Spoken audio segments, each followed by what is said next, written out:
Welcome back, all of you.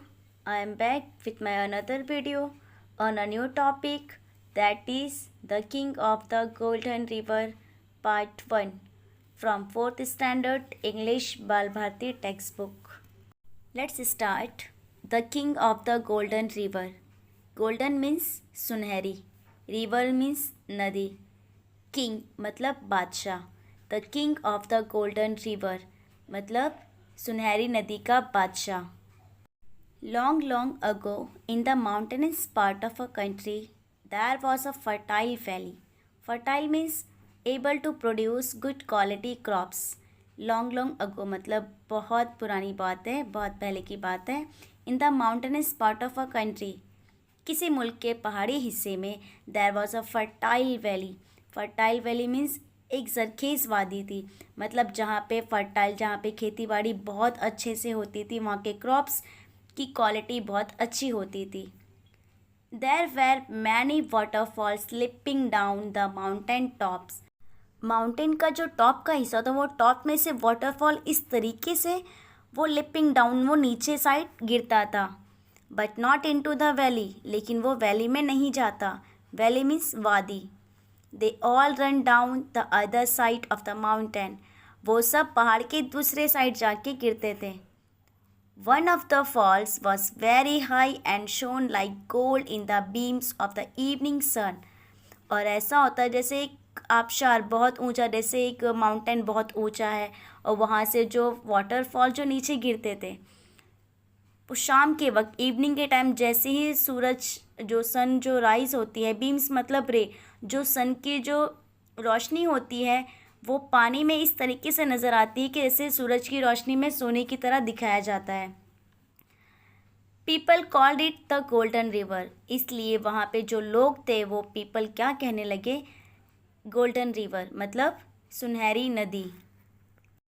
Now thought there were no streams running down into the valley itself. अब अगर वादी में नहरें बह रही थी, he wind constantly brought the clouds to the valley. हवा मुसलसल बादलों को वैली में लेके आती थी. Even when the rest of the country was dry. अगरचे अगर कंट्री वहाँ की जो सूख जाती, खुश्क हो जाती, ड्राई हो जाती, it also rained the valley. लेकिन वैली में बारिश होती थी. In the valley the wind and the clouds made the crops green, the hay high, the apples red and the grapes purple and the honey sweets. People called it the treasure valley. Country जो थी वो dry दिखती थी, खुश्क हो जाती थी, लेकिन वैली में हमेशा बारिश होती थी. The wind and the cloud made the crops.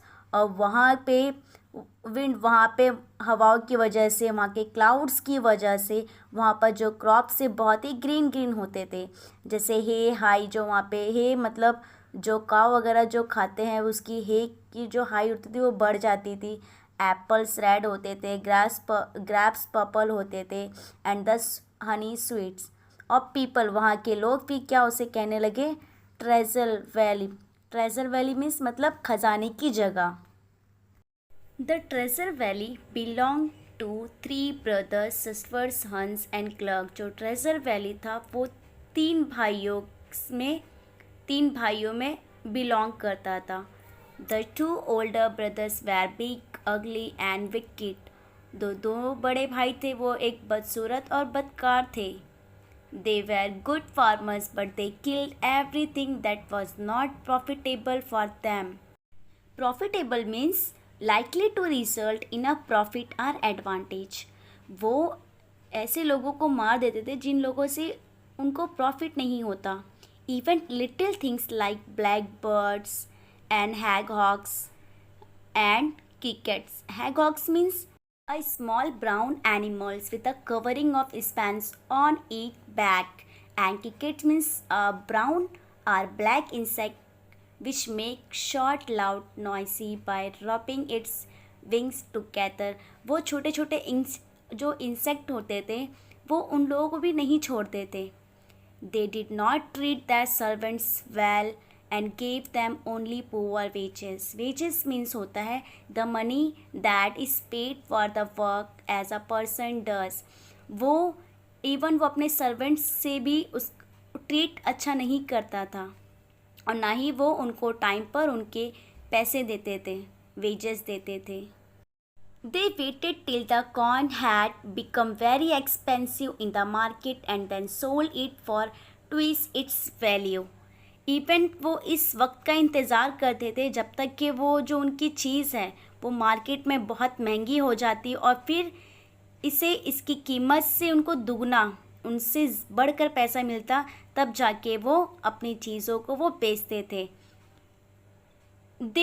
They were very rich, but they never ever gave even so much as a penny to the poor. वो बहुत दौलतमंद थे, लेकिन उन्होंने कभी गरीबों को एक पैसा भी नहीं दिया. People called them the Black Brothers. इसीलिए जो वहाँ के लोग थे, जो सर्वेंट्स थे, वो उन्हें ब्लैक ब्रदर्स कहते हैं. The youngest of the three brothers was only 12 years old. जो तीनों भाइयों में से सबसे छोटा जो भाई था वो 12 years old का था. He was just the opposite of his brother. और वो अपने भाइयों से अपोजिट था. He was kind to every little thing, thought his own brothers were cruel to him and made him do all cooking and the mending and the housework for them. यहाँ तक कि वो हर चीज़ से जो लिविंग थिंग्स थी वो सब चीज़ों पे वो मेहरबान होता था और सबके लिए अच्छा सोचता था. हालांकि जो उसके भाई थे बहुत ही क्रूल थे, मेड थे, लेकिन फिर भी वो उस पर इतना जुल्म करते थे और इन्हें खाना पकाने के लिए उसे घर का सारा काम करने के लिए देते थे. फिर भी वो अपने भाइयों से बहुत प्यार करता था. वो अपने भाइयों से बिल्कुल अपोजिट था. One evening the two brothers had gone out. One evening ऐसा हुआ कि वो जो उसके टू ब्रदर्स थे वो बाहर कहीं गए. As usual, they had warned Gluck to let nobody in and keep nothing out.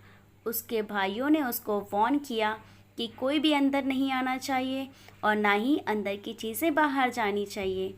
Gluck was to get their dinner ready for them. Gluck ने क्या किया? अपने भाइयों के लिए डिनर रेडी किया. It was raining very hard outside and the weather was very cold.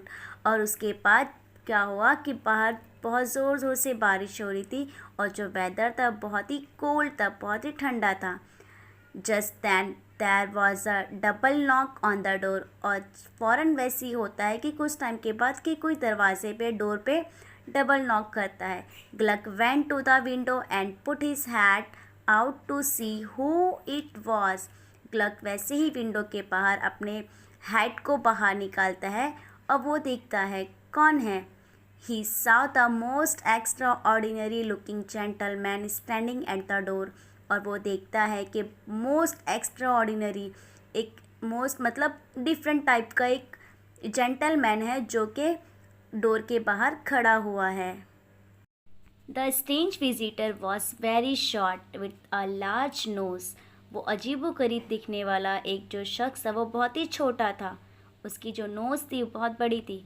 Red cheeks and curly moustaches and the merrily twinkling eyes. और जो उसकी मूछ थी वो बहुत ही कर्ली थी और उसकी आंखें ट्विंकलिंग की तरह. He wore a conical cap as high as himself and a cloak 4 times as long. Conical means होता है a shape with a flat base and a top which narrow to the point. Conical cap थी, जो cap थी उसकी, उस cap के जो ऊपर का हिस्सा था उसमें नोक निकली हुई थी. एंड क्लॉक मीन्स होता है a warm piece of clothing. जो उसने पोशाक पहनी थी वो बहुत ज़्यादा लंबी थी, जैसे आपको पिक्चर में नज़र आ रहा होगा. आई एम वेट मतलब मैं बहुत भीग गया हूँ. लेट मी इन मुझे अंदर लो. सेड द स्ट्रेंजर ऐसा स्ट्रेंजर ने कहा, ऐसा उस अजनबी ने कहा कि मैं बहुत भीग गया हूँ, मुझे अंदर लीजिए. आई बैग पर्डन सर मतलब उसने अजनबी से कहा कि मैं आपसे माफ़ी मांगता हूँ. सेड ग्लक ग्लक ऐसा माफ़ी मांग रहा है. I am very sorry but I really can't eat. वो कह रहा है कि ग्लक ने कहा मुझे बहुत अफसोस है लेकिन मैं वाकई में ऐसा कुछ नहीं कर सकता हूँ, मैं आपकी हेल्प नहीं कर सकता हूँ। My brothers would beat me to that if I did any such thing. उसने कहा अगर मैंने ऐसा कोई काम किया तो मेरे भाई जो है मुझे वो मार डालेंगे। But clock saw how hard it was raining and how cold it was। Clock ने देखा कि बाहर बहुत ज़्यादा बारिश हो रही है और जो बाहर का मौसम है बहुत ही ठंडा है। And how wet the gentleman look. और वो जो जेंटलमैन था वो बहुत ज़्यादा भीगा हुआ था। So he open the door and let the stranger in. फिर उसने क्या किया, उसने डोर को ओपन किया, दरवाज़ा खोला और उस अजनबी को अंदर आने के लिए कहा। Gluck thought he would let the stranger get warm inside for some time and ask him to leave before his brothers come home। और उसने ग्लक का सोचना ये था कि मैं उसे अंदर लेता हूँ और जब तक कि वो अंदर थोड़ा सा गर्मी उसको मिल जाए, उसके बाद वो क्या करेगा कि उसके भाइयों के आने से पहले वो उसे बाहर जाने के लिए कह देगा। The stranger however had no plan of living. वो जो अजनबी था इसके जाने का कोई मंसूबा नहीं था। इन फैक्ट दरअसल he told Gluck that he had nothing to eat for 2 days and was very hungry. Even उसने ग्लक्स को बताया कि इसके पास 2 दिन से खाने के लिए कुछ नहीं है और वो बहुत भूखा है। It melted Gluck's heart to hear this. और वो जो ग्लक था वो उसकी बातों को सुनकर उसका दिल जो था पिघल गया। So he decided. अब उसने डिसाइड किया to give the stranger a part of his own dinner. उसने डिसाइड किया कि उस अजनबी को वो अपना खुद का खाना, जो उसका हिस्से का खाना है, वो खाना उसे खिलाएगा। Before the stranger had eaten it. उसके खाने से पहले जैसे ही वो खाना स्टार्ट करता, however the wicked brothers return.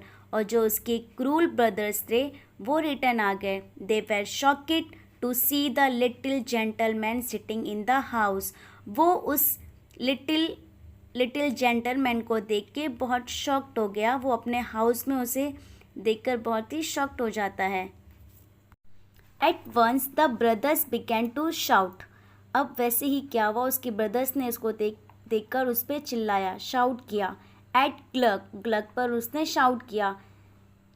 शटवर्स threw a rolling pin at Gluck. फिर वहाँ पे जो उसका भाई था उसने क्या किया, रोलिंग पिन फेंक के उसे मारने की कोशिश की। एट दैट इंस्टेंट, उसी दौरान the stranger put in his conical cap and the rolling pin went spinning to a corner of the room. इसी वक्त उस अजनबी ने क्या किया, उसने अपनी टोपी में कॉनिकल कैप में डाला और रोलिंग पिन को कमरे के कोने में घुमा दिया। The brothers turned to the visitor and ordered him to get out of the house.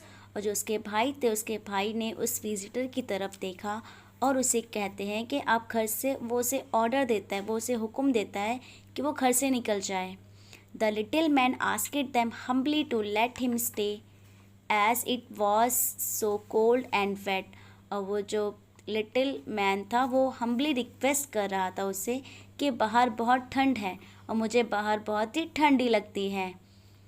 But the evil brothers would not listen. लेकिन वो जो उसके ब्रदर्स थे जो बहुत बुरे थे, वो उसकी बात को नहीं सुने। They rushed at the old man to throw him out of the house. और फिर वो रेडी हुए, वो आगे बढ़े उस ओल्ड मैन को बाहर फेंकने के लिए। टू देयर सरप्राइज, और वो शॉक्ड हो गए। They found that they could not touch him. उनको ये ऐसा महसूस हुआ कि वो उसको टच नहीं कर सकते। Instead they were themselves swept into the corner with the rolling pin. और वैसे ही वो उसे छू नहीं सकते, इसके बजाय वो खुद को रोलिंग पिन के साथ कोने में बह गए। Then the old gentleman gathered his cloak and cap and said। और जो वो ओल्ड जेंटलमैन था, जो बूढ़ा आदमी था, उसने क्या किया, अपनी चादर और अपनी टोपी को जमा किया और सूट किया। At 12 o'clock tonight, उसने कहा आज रात 12 बजे। I will call again। उसने क्या कहा कि मैं तुमको आवाज़ दूंगा, मैं दोबारा कॉल करूँगा। But since you have treat me so badly, चूँकि तुमने मेरे साथ बहुत ही बुरा सलूक किया है। With the last visit I pay you, इसलिए मैं तुम्हें आखिरी बार विजिट किया। Then he went away like a whirlwind, whirlwind means होता है a tall column of spinning air which move across the surface of the land or sea, और उस तरीके से तब वो चक्कर की तरह चला गया। Night, a big storm woke the brothers. It shook the house and blew away the roof. इस रात एक बड़े तूफान ने भाइयों को जगाया, इसके घर को हिलाकर छत उड़ा दी। इतनी हवा स्टॉर्म थी कि उसके छत जो थी वो उड़ गया। Once again the wicked brothers saw the strange visitor. और एक बार फिर उस भाइयों ने जो मतलब बहुत बुरे थे, उस भाइयों ने अजीब सा देखा उस विजिटर को, स्ट्रेंजर को। He was sitting on a cloud bobbing up and down. Bobbing means moving up and down quickly, specially on the surface of water. उसने क्या देखा कि वो बादल पर बैठ के नीचे की तरफ घूम रहा था। You may go to your brothers room, अब आप अपने भाई के कमरे में जा सकते हो। I have not damage it, मैंने उनको कोई नुकसान नहीं पहुंचाया। ही टोल्ड हंस एंड शर्टस को उसने बताया, उसने कहा रिमेंबर मीन्स याद रखना। This is my last visit, ये मेरा आखिरी दौरा है। You will find my card on the table, आपको आपके मेज़ पर मेरा जो कार्ड है वो मिल जाएगा। And with those word he disappeared, और ये इतना ही कह के और इन अल्फाज में वो गायब हो जाता है, डिसअपियर्ड हो जाता है। In the morning the brothers saw from the window that the storm had swept away whole trees and crops from treasure valley. अब सुबह होते ही भाइयों ने खिड़की से बाहर देखा कि तूफ़ान की वजह से, उस स्टॉर्म की वजह से जो जितनी वादी थी, ख़जाना की जो वादी थी, वो सारा क्या हो गया, बर्बाद हो गया। सब तूफ़ान की वजह से दरख्त, फसलें, पहाड़े वगैरह सब बहा ले गई साथ में। एवरीवेयर, हर जगह, they saw only red sand and grey mud, हर जगह उन्होंने देखा कि कीचड़ और रेत वगैरह सुर्ख पड़ी हुई थी। The valley was a picture of ruin means something that is spoiled or destroyed severely or completely, मतलब जो वादी थी वो सब जो मतलब बर्बाद हो चुकी थी, कुछ नहीं बचा था वहाँ पर। The brothers then crept into the kitchen, crept means होता है move very quickly and slowly. जो ब्रदर्स थे वो क्विकली कहाँ गए, किचन पे गए। On the kitchen table there was a small white card, उसने क्या देखे, किचन में एक छोटा सा सफ़ेद सा कार्ड रखा हुआ था।